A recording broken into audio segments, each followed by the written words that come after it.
All right, what's up, guys? So, I've been asked to do a Path to Hell, kind of how to play the game. I wanted to try something different. It may or may not work. I may decide to just go back to shooting long videos and doing a lot of editing.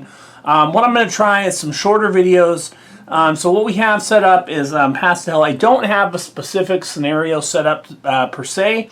What I've done is put some units on the board. As you're going to see, I've got some SS units over here and a couple up here. I do have some just standard infantry, and I also have some NKVDs over in here. And I basically set this up so I can kind of run through the basic activation of there's no mortar. I'm not going to show you airstrikes. I'll get into that in a different video. What I kind of wanted to go over was basic activation, how to check command, the out of command, and then the line of sight rules. I've seen a lot of people say that they didn't quite understand line of sight rules. I think I have a pretty clear vision on how they go, so I want to go ahead and run through that with you guys.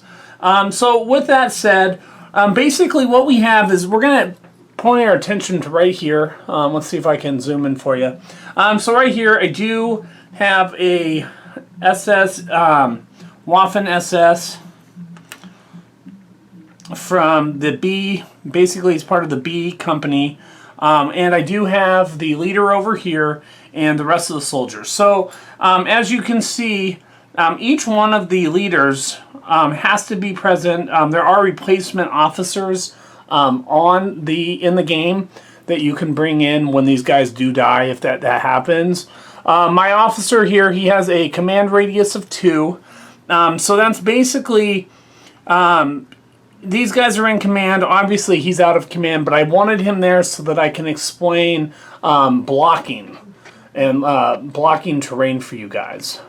Let me see if I can get a good image. There we go. So let's say I've got my Russians and the captain here decides to activate. His command radius is 2. So 1, 2, 1, 2, 1, 2. Now, normally what he could do is he could call in an airstrike if he has it. He can call in artillery if there's mortar team on board. He can do any arrangement of things. He can do up to 2, but if he does that, then his crew does not activate.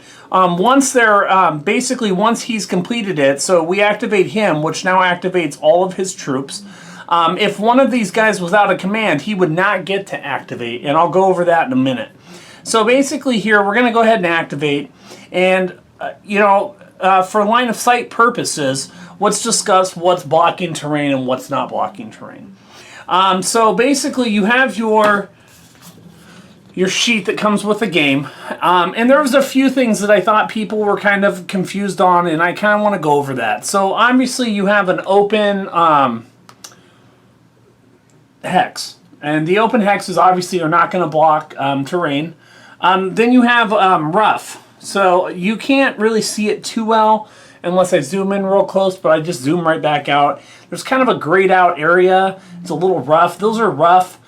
So yes and no, they don't block line of sight. It has to be if it crosses through 1 or 2 rough or field hexes.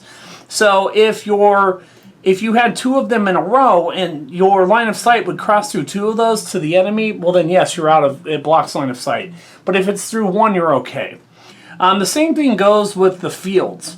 So in this case, if infantry here would like to fire, he doesn't. He doesn't have line of sight because he has line of sight based on range. I mean, for range, he's well in range to fire.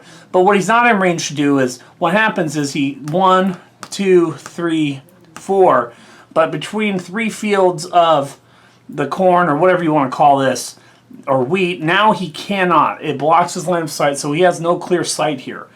The same thing goes with hills. So the way a hill works is that you wouldn't necessarily be able to see let me give you an example.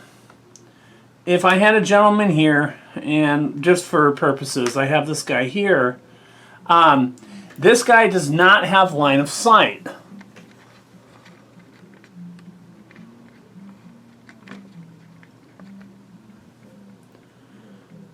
So I wouldn't have necessarily line of sight to here. He would to here, because you have to think of this hill as a dip, as a drop-off. So basically from here, he's on a higher elevation, he's looking down, he can see here and fire. Same goes here. Now, these kind of got shifted, but this would literally be shifting, firing down the center. And in the center of the hex here is okay. You can trace through the center, basically along in between the hex of the rough terrain, or in this case, the hill.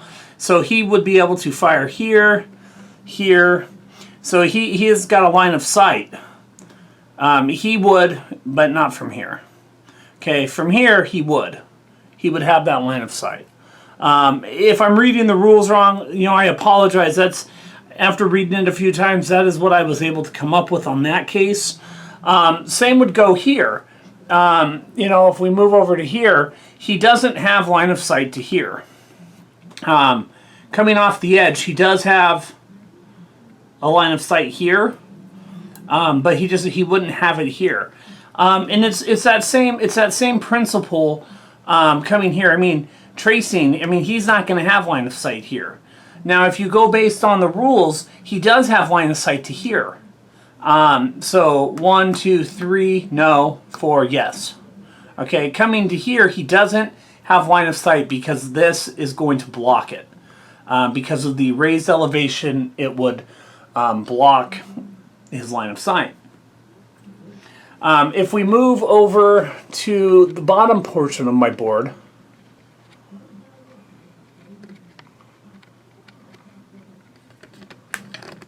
sorry guys, let me get some adjustment here.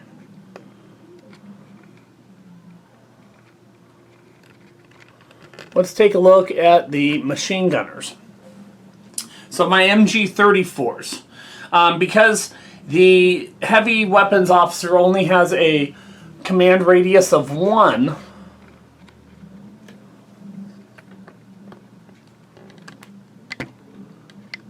there we go. Both of his gentlemen would be in range, be in command, for example. He can now, they can activate. So I could move, or I could fire. So they are on raised elevation. So this changes things just a little bit. Alright, so I viewed the rules.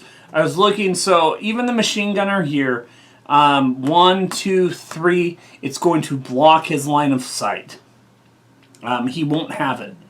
Now, if he was to have moved and be in here on that turn, he now has line of sight. Now, he's coming off of the hill here, so he's still going to basically, wouldn't be able to fire here, but he could fire here and here.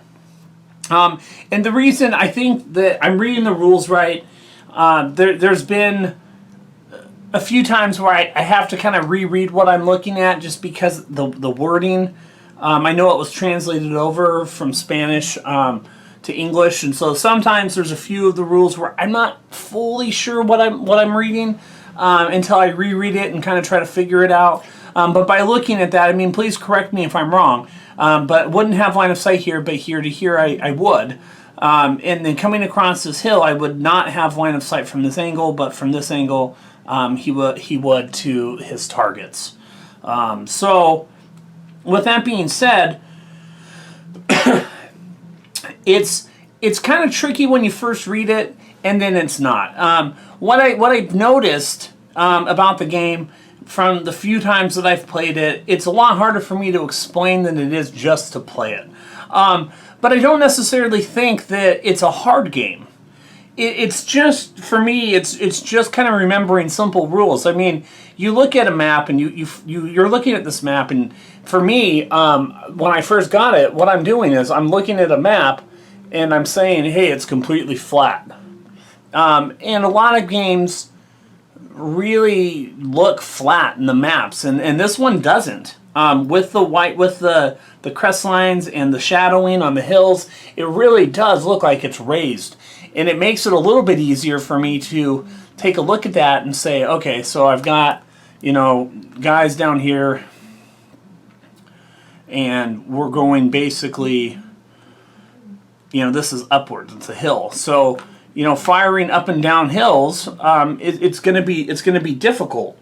And you know, you got to look at the long path. You know, if you're on a hill, it's really hard to see right below that margin, you know. So, I mean, for example, here to here, he's okay, but here to here, he's not okay. Because he's firing over the hill. I mean, and there's that dip. He's going to have to be back one in order to see him. So I hope that I've kind of cleared that up. I want to get more into the different types of movement with the wheeled, the tracked, and the foot. I definitely am going to get more into basic firing techniques and combinations, so that way you can kind of see how it works. You know, once you have mortars and off-board artillery and airstrikes that you can call in, it really kind of changes how the game is played, because you're activating a formation. You know, your officer, you're activating everybody within his command, and before you do that, you get a chance to cause some damage or some disbursement to sometimes create openings to move in for you. There is a rule that anybody that's out of command, you can attempt to activate them and roll on the morale chart to activate them. But by doing so, if you fail the activation, you lose your turn essentially, and play passes. So it's a risk to try to activate those guys. And I kind of want to go over that too, because what I've noticed is that, you know, and it really happens during retreats. You know, combat things happen, the guys retreat out. Or in my case, I played a game where I mistakenly forgot to move the guy just absentmindedly, and he goes out of command. I mean, it happens. And then I had to figure out what I wanted to do. And eventually what I just did was just, next time I got a chance, the next turn, I just reactivated my guys and moved him back down to put him back in command. Because for me, it seemed more simple than attempting a morale check that may or may not have happened, which could cost me lots of valuable time and casualties. So I just chose the latter, which was wait the turn and move everybody back and put them back in command. Basically went back to pick up my troop. So this was basically the video for just line of sight, basic line of sight. I hope it explained some basics around it. I hope I wasn't too confusing. Please correct me if I'm wrong. I'll do a refix video if that's the case. Thanks.